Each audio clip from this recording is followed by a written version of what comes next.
Friends, माझं नाव Tejas Diliprao Kajale, physics with Tejas sir या चॅनल मध्ये आपलं स्वागत आहे. काल आपण दोन टॉपिक घेतले होते. एका टॉपिक मध्ये आपण डेफिनेशन्स पाहिल्या होत्या, freely oscillation, force oscillation, resonance, बरोबर आहे. आणि त्याच्या आधी आपण पाहिलं होतं की एक मॅग्नेटिक बार घेतला होता आपण आणि तो मॅग्नेटिक फील्ड मध्ये ठेवला होता. आणि त्याच्यानंतर त्याचा आपण माहित आहे का टाइम पिरियड पण पाहिला होता आणि त्याचाच आपण डिफरन्शियल इक्वेशन सुद्धा पाहिलं होतं, बरोबर आहे. आज हा आपल्याला शेवटचा टॉपिक घ्यायचा आहे. इथे आपला युनिट संपला. ओके, तर या टॉपिक मध्ये आपल्याला करायचं काय आहे? या टॉपिक मध्ये आपल्याला करायचं आहे डॅम्प हार्मोनिक ऑसिलेशन. तर हे पण माहित आहे का एक प्रकारचं ऑसिलेशनच आहे. मग डॅम्प हार्मोनिक ऑसिलेशन म्हणजे काय? आता डॅम्प हार्मोनिक ऑसिलेशन म्हणजे काय होते पहा. कन्सिडर करा, तुमच्याकडे माहित आहे का हा एक माहित आहे का पेंड्युलम आहे. कन्सिडर ही एक बॉडी आहे, कन्सिडर करा. याला आपण लटकवल्यानंतर याचं माहित आहे का ऑसिलेशन तयार झालं, बरोबर आहे. हा काय करत आहे? ऑसिलेशन करत आहे. मग मला सांगा मित्रांनो, जर समजा याच्यावर मी एक फोर्स अप्लाय केला आणि फोर्स अप्लाय केल्यानंतर फोर्स सोडल्यानंतर हा जर समजा ऑसिलेशन परफॉर्म करत असेल तर हा नेहमी ऑसिलेशन परफॉर्म करत राहील का रे? म्हणजे जर समजा याला मी आज माहिती आहे का धक्का मारला आणि हा ऑसिलेशन परफॉर्म करत आहे तर जिंदगीभर ऑसिलेशनच परफॉर्म करत राहील का? हा नाही. याचं ऑसिलेशन कुठेतरी काहीतरी वेळेनंतर स्टॉप होणार आहे, बरोबर आहे. म्हणजे जर समजा याला मी धक्का मारला आणि त्याच्यानंतर ऑसिलेशन परफॉर्म व्हायला सुरुवात झाली. ओके, ऑसिलेशन परफॉर्म होत असताना कुठेतरी माहित आहे का ऑसिलेशन कमी होत होत होत होत ते ऑसिलेशन कुठेतरी काय होणार आहे? स्टॉप होणार आहे. म्हणजेच काय तर मॅक्झिमम एम्प्लिट्यूड पासून तर ते माहित आहे का हळूहळू एम्प्लिट्यूड कमी कमी कमी कमी होणार आहे आणि कुठेतरी माहित आहे का एम्प्लिट्यूड आपल्याला 0 मिळणार आहे. येऊन राहील लक्षात? म्हणजे इन शॉर्ट, जर समजा ऑसिलेशन हे कमी होऊन राहिले असतील ग्रॅज्युअली, ओके, किंवा आपण असं म्हणू त्याची जे एम्प्लिट्यूड आहे तो एम्प्लिट्यूड जर समजा ग्रॅज्युअली कमी होत असेल आणि काही वेळेनंतर स्टॉप होत असेल, एम्प्लिट्यूड 0 होत असेल तर त्या ऑसिलेशनला म्हटलं जाते डॅम्प हार्मोनिक ऑसिलेशन. ठीक आहे. म्हणजे पहा, जर समजा हा पेंड्युलम आहे, ओके, तुमचा पेंड्युलम आहे हा, तर हे माहित आहे का मॅक्झिमम तुम्हाला एम्प्लिट्यूड मिळते. पण काही वेळेनंतर हे जे एम्प्लिट्यूड आहे हे एम्प्लिट्यूड माहित आहे का कमी कमी होत राहते. इंद्रा लक्षात? पहिले एम्प्लिट्यूड मॅक्झिमम, नंतर एम्प्लिट्यूड कमी, त्याच्यानंतर एम्प्लिट्यूड थोडं कमी, त्याच्यानंतर एकदम मायनस, एकदम काय 0. इंद्रा लक्षात? तर याला म्हटलं जाते डॅम्प हार्मोनिक ऑसिलेशन. तर याचा माहित आहे का ग्राफ पण आपल्याला मिळतो. तो ग्राफ माहित आहे का अशा पद्धतीने राहतो. पहा, पहिले माहित आहे का जे एम्प्लिट्यूड आहे ते एकदम हाय एम्प्लिट्यूड. ठीक आहे, पहिल्या ऑसिलेशन मध्ये एकदम हाय एम्प्लिट्यूड आपल्याला मिळालं. ओके, त्याच्यानंतर एम्प्लिट्यूड थोडं कमी झालं.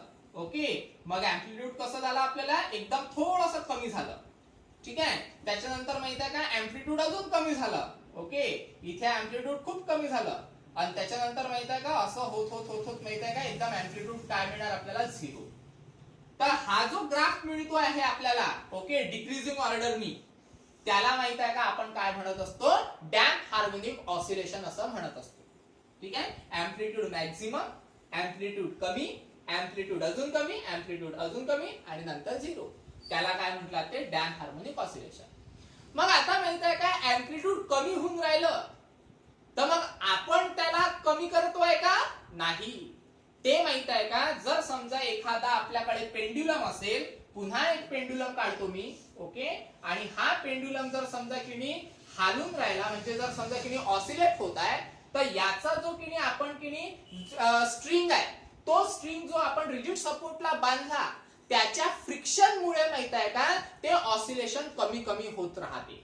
लक्षात? म्हणजे अजून एक उदाहरण देतो. कन्सिडर करा, हे माहित आहे का रिजिड सपोर्ट आहे. हा रिजिड सपोर्ट मी असा पकडलेला आहे, ओके, आणि हा माहित आहे का ऑसिलेट करून राहिला. मग ऑसिलेट करत असताना इथे माझ्या बोटांवर काहीतरी फ्रिक्शन होत असेल या बॉडीचं, ओके, तर त्याच्यामुळे माहित आहे का याचं जे ऑसिलेशन आहे ते ऑसिलेशन काय होत राहील? कमी होत राहील अशा पद्धतीने. लक्षात? आणि इथे तो स्टॉप झाला. येऊन राहिलं लक्षात? म्हणजे माहित आहे का आपल्या काय म्हणतात त्याला जे फ्रिक्शन आहे त्या फ्रिक्शनच्या माध्यमातून ऑसिलेशन कमी होते किंवा अँप्लिट्यूड कमी होते. आणि दुसरं कारण म्हणजे आपण हा जो पेंड्युलम आहे, हा पेंड्युलम आपण कुठे बांधलेला आहे, एअर मध्ये बांधलेला आहे, बरोबर आहे. म्हणजे तिथे माहित आहे का एअर असेल तर एअरचे जे पार्टिकल्स आहेत ते एअरचे पार्टिकल सुद्धा त्याच्यावर माहित आहे का ड्रॅग फोर्स अप्लाय करत असतात. ड्रॅग फोर्स म्हणजे अपोजिट फोर्स. येऊन राहिलं लक्षात. म्हणजे फ्रिक्शन आणि ते एअरचे मॉलिक्युल्स हे त्याच्यावर माहित आहे का ड्रॅग फोर्स कंटिन्यूली अप्लाय करत असतात. म्हणून याचं जे अँप्लिट्यूड आहे ते कमी कमी कमी कमी होत येते. येऊन राहिलं लक्षात. तर याला म्हटलं जाते डॅम्प हार्मोनिक ऑसिलेशन.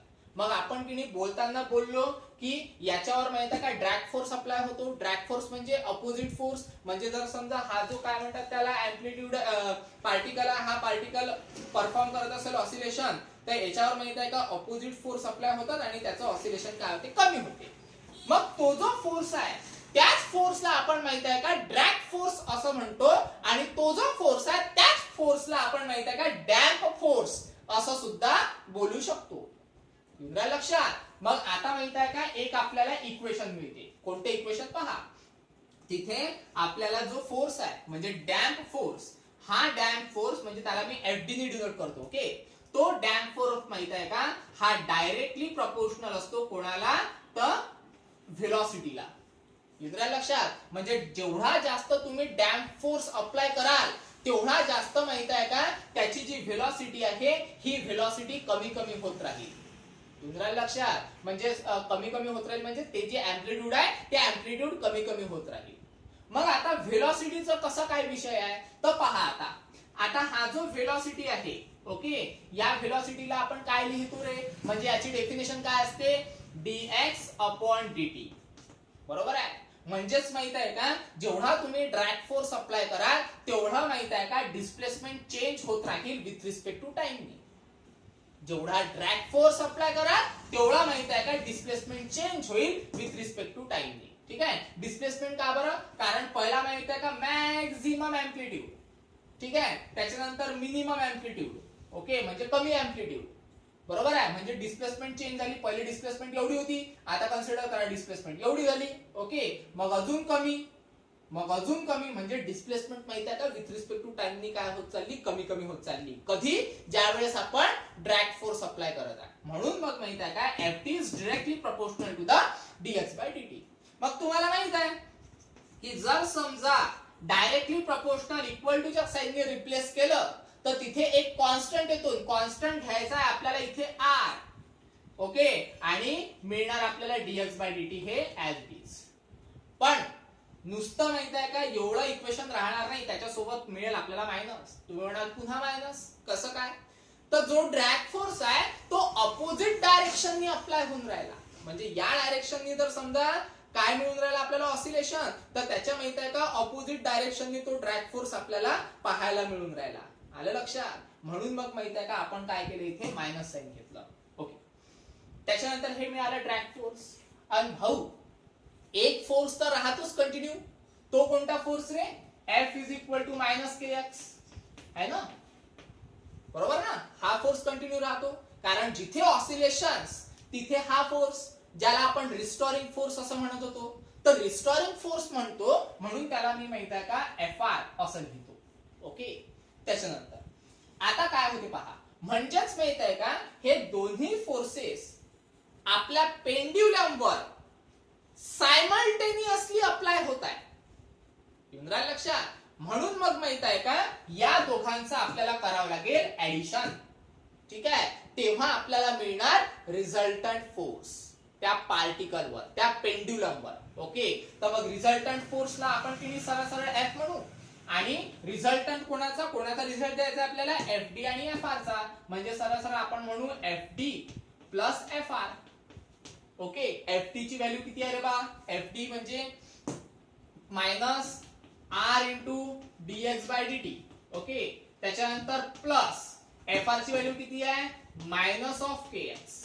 बरोबर आहे. पुन्हा प्लस मायनस काय होते, मायनस, तर डायरेक्टच करतो मी मायनस. ओके. त्याच्यानंतर F म्हणजे काय, फोर्स. तर न्यूटनचा सेकंड लॉ अप्लाय करा. न्यूटनचा सेकंड लॉ काय आहे रे बा, लिहिताना लिहून टाकू लागेल तर अकॉर्डिंग टू द काय लिहायचं आपल्याला? Newton second law. ओके, न्यूटनचा सेकंड लॉ काय मिळतो आपल्याला? Father is equal to man. Okay, याला म्हणा इक्वेशन नंबर 3. नाही ते एक काम करा, याला इक्वेशन नंबर 3 म्हणा आणि याला इक्वेशन नंबर 4 म्हणा. ओके, मग एक काम करा, हे जे इक्वेशन 4 आहे यामध्ये फोर्सची व्हॅल्यू काढली आपण. ही जी फोर्सची व्हॅल्यू आहे ही या इक्वेशन मध्ये पुट अप करा. काय येईल रे? पहा बरं रे, पहा आता.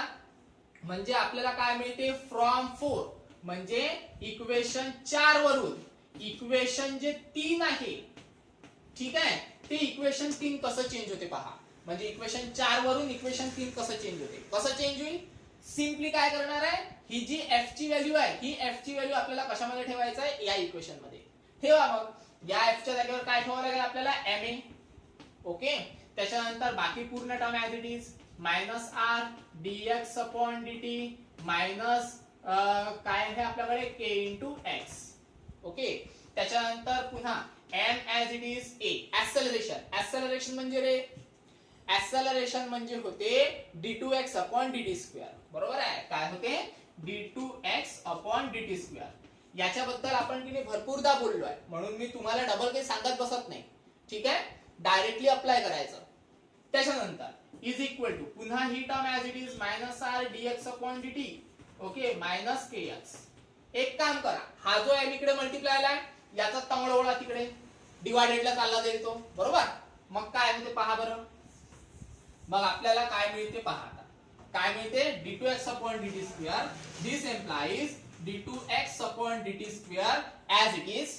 ठीक आहे, त्याच्यानंतर is equal to minus r. M इकडे मल्टिप्लाय, इकडे गेल्यानंतर काय होईल? डिवायडेडला. पण लक्षात ठेवा, डिव्हिजन माहित आहे का? याला पण लागणार आणि याला पण लागणार. ओके, हा, म्हणून मग r by m into dx by dt, त्याच्यानंतर minus k by m into x. नाही तर पोरं काय करतात? फक्त याला करतात डिव्हिजन, याला करत नाही, मग तिथे चुकते त्यांचं. ओके, म्हणून लक्षात ठेवायचं दोघांना पण डिव्हिजन जाईल. त्याच्यानंतर आता एक काम करा, आपल्याला डिफरन्शियल इक्वेशन पाहिजे ना, मग हे जे इकडे मायनस आहे यांना इकडे बोलवा. काय मिळेल आपल्याला? प्लस. म्हणजेच काय होते पहा, d2x upon dt square. Okay, minus तर झाला, इकडे आल्यानंतर प्लस म्हणजे r by m dx upon dt. Okay, हा पुन्हा मायनस तर इकडे आल्यानंतर काय झाला? Plus k by m into x. Okay, इकडे काहीच नाही उरलं, मग काय उरलं? 0. येऊन राहिलं लक्षात? ठीक आहे, फक्त हे मायनस आहे, इकडे आल्यानंतर काय झाले रे? प्लस झाले आणि इक्वल टू 0 झालं. संपला विषय. आता संपला तर म्हणजे काय करावं लागेल पहा. आता फक्त नोटेशन्स देऊन द्यायचे. पहा, d2x upon dt square. Okay, plus r by m च्या जागेवर ठेवतो मी 2b. ओके, एक नोटेशन आहे फक्त. कुठून आला काय आलं त्याचं टेन्शन घ्यायचं नाही. फक्त आपण काय केलं? r बाय m च्या जागेवर 2b लिहिलं. ठीक आहे, त्याच्यानंतर dx upon dt as it is, त्याच्यानंतर plus k by m. k by m च्या जागेवर तुम्हाला माहित आहे ओमेगा स्क्वेअर ठेवत असतो आपण, है ना? तर मग याला ठेवायचं omega square into X as it is equal to 0. आलं लक्षात? तर हे आहे डिफरन्शियल इक्वेशन. कोणाचं डिफरन्शियल इक्वेशन? डॅम्प हार्मोनिक ऑसिलेशनचं. ठीक आहे, विषय खतम. आता याला माहित आहे का? याचाच माहित आहे का? आपण आता टाइम पिरियड काढणार. टाइम पिरियड कसा काढायचा पहा. टाइम पिरियड साठी माहित आहे का? आपण कन्सिडर करणार आहे याला, ठीक आहे, बी ला आणि ओमेगा स्क्वेअरला. येऊन राहिलं लक्षात? म्हणजे ऍक्च्युअली माहित आहे का? त्याच्या माहित आहे का? 3-4 टर्म्स आहेत, पण त्या ज्या 3 टर्म्स आहेत त्या तुम्हाला दिलेल्या नाहीये. ओके, त्याच्यातली आपण एकच कंडिशन पाहणार. का बरं? कारण आपल्याला टाइम पिरियड काढायचा आहे म्हणून. ठीक आहे, नाही तर मग आपण तिन्ही टर्म पाहिल्या असत्या, पण तुम्हाला नाहीये तर पाहून काही अर्थ नाही. पण टाइम पिरियड काढायचा आहे म्हणून त्याच्यातली एकच कंडिशन मी तुम्हाला सांगतो. ठीक आहे, त्याच्यातली पहिली कंडिशन म्हणजे एकच कंडिशन पाहणार आहे आपण, तर ती कंडिशन पहा. यामध्ये माहित आहे का? हा जो बी आहे, ओके, हा बी आणि हा जो ओमेगा आहे हा माहित आहे का? इक्वल राहतो. येऊन राहिलं लक्षात? आता बी ची व्हॅल्यू काय आहे? तर बी ची व्हॅल्यू सगळ्यात पहिले काढून घेऊ आपण. पहा, बी ची व्हॅल्यू काय आहे आपल्याकडे? r by m. बरोबर? तर हे मिळणार आपल्याला r अपॉन m. ऍक्च्युअली ती माहित आहे का? 2b ची व्हॅल्यू आहे ना? म्हणजे सरळ सरळ असं जर लक्षात नसेल तर सगळ्यात पहिले माहित आहे का? 2b ची व्हॅल्यू, b ची व्हॅल्यू काढा. ओमेगा स्क्वेअर ची व्हॅल्यू तर आपल्याला माहित आहे. पहिले बी ची व्हॅल्यू काढून घ्या, नंतर बघू काय येते. आता बी ची व्हॅल्यू कशी काढायची, त्याच्यासाठी माहित आहे का आपण काय केलं होतं, या आर बाय एम च्या जागेवर टू बी ठेवला होता. म्हणजेच काय, तर two b is equal to r by m. बरोबर आहे. मग आता काय होते, आपल्याला बी ची पाहिजे व्हॅल्यू. मग एक काम करा, हा जो बी आहे हा ऍज इट इज ठेवा. ओके, त्याच्यानंतर 2 चं तंगड ओढा इकडे, म्हणजे काय मिळेल आपल्याला आर बाय 2m. बरोबर. ओके, आणि आपल्याला किती काय, आपल्याकडे ओमेगा स्क्वेअर ची व्हॅल्यू डायरेक्ट आहे, ती काय आहे, सरळ सरळ के बाय एम. पण एक काम करा, इथे ओमेगा स्क्वेअर आहे, इथे बी आहे, म्हणून माहिती आहे का, इथे पण बी स्क्वेअर करा. काय मिळेल मग तुम्हाला, मिळणार B square is equal to R square upon 4m. ठीक आहे, 4 इंटू एम स्क्वेअर, म्हणजे याचा पण स्क्वेअर होईल आणि याचा पण स्क्वेअर होईल. तुमच्या लक्षात काय केलं आपण, हा जो 2b आहे, हा 2b कोणाच्या जागेवर ठेवला होता, आर बाय एम च्या जागेवर. म्हणजेच काय, तर आर बाय एम ला आपण 2b म्हटलं, म्हणजे आर बाय एम ला आपण 2b म्हटलं, आणि त्याच्यानंतर आपण बी ची व्हॅल्यू काढली. आणि मग आपल्याकडे ओमेगा स्क्वेअर आहे, म्हणून आपण इथे काय केला, बी स्क्वेअर. मग होते काय, या कंडिशन मध्ये आपल्याला काय करावं लागते, ठीक आहे, या कंडिशन मध्ये आपल्याला काय करावं लागते, B square is equal to omega square घ्यायचं, ओमेगा स्क्वेअर. आलं लक्षात. मग आता B square is equal to omega square, म्हणजे आपल्याला काय मिळते पहा, R square upon 4m square, B square ची व्हॅल्यू. ओके, इकडे ओमेगा स्क्वेअर ची व्हॅल्यू काय आहे, K by M is equal to K by M. Okay, अशी जर सिच्युएशन असेल, ठीक आहे, अशी जर सिच्युएशन असेल, तर आपल्याला माहित आहे का, ओमेगाची व्हॅल्यू काय मिळते, तर ओमेगाची व्हॅल्यू मिळते K by M minus R square by 4m square. Okay, तर ही मिळते आपल्याला ओमेगाची व्हॅल्यू. तर सरळ सरळ ओमेगा स्क्वेअर ची व्हॅल्यू कन्सिडर करू आपण. ठीक आहे, मग आता काढा टाइम पिरियड. आता टाइम पिरियड कसा रे, time period is equal to आपल्याला काय मिळते, 2 पाय बाय ओमेगा. बरोबर आहे, त्याला म्हणा तूच पाय, मी नसतो पहा. त्याच्यानंतर आपल्याकडे भाऊ ओमेगा स्क्वेअर ची व्हॅल्यू आहे, आपल्याला पाहिजे ओमेगाची व्हॅल्यू. मग एक काम करा, याचा स्क्वेअर रूट घ्या. स्क्वेअर रूट घेतला तर ओमेगाचा स्क्वेअर गेट कॅन्सल, आणि ही जी व्हॅल्यू आहे ही अंडर रूट मध्ये येऊन जाईल. बरोबर, म्हणजेच ओमेगाच्या जागेवर आपल्याला ही पूर्ण व्हॅल्यू ठेवावी लागते. ठीक आहे, म्हणजे ओमेगाच्या जागेवर ही पूर्ण व्हॅल्यू म्हणजे under root K by M minus R square upon 4m square. ठीक आहे, आणि 2 पाय हा ऍज इट इज. तर this is our required time period, कोणाचा, डॅम्प हार्मोनिक ऑसिलेशनचा. ठीक आहे, आणि जर समजा एवढा मोठा तामझाम तुमच्या लक्षात नसत राहत, तर सरळ सरळ माहिती आहे का, टाइम पिरियडची व्हॅल्यू लक्षात ठेवायची. ठीक आहे, आता टाइम पिरियडची व्हॅल्यू जर डायरेक्ट सांगितली असती तुम्हाला, तर तुम्ही विचार केला असता कुठून आली आहे ना, म्हणून मग मी तुम्हाला फक्त ते पूर्ण सॉल्व्ह करून दिलेलं आहे. आलं लक्षात. तर हे माहिती आहे का, टाइम पिरियड आणि हे डिफरन्शियल इक्वेशन. इथे आपला पूर्ण युनिट संपला ऑसिलेशनचा. याच्यातला आपण एकही टॉपिक कमी केला नाही. ओके, आणि एकही टॉपिक आपण स्किप केला नाही, सगळे टॉपिक घेतलेले आहे. ठीक आहे, तर आपण इथे स्टॉप करू, पुढच्या वेळेस आपण नवीन युनिट स्टार्ट करणार आहे. ओके, आज स्टॉप करू. धन्यवाद.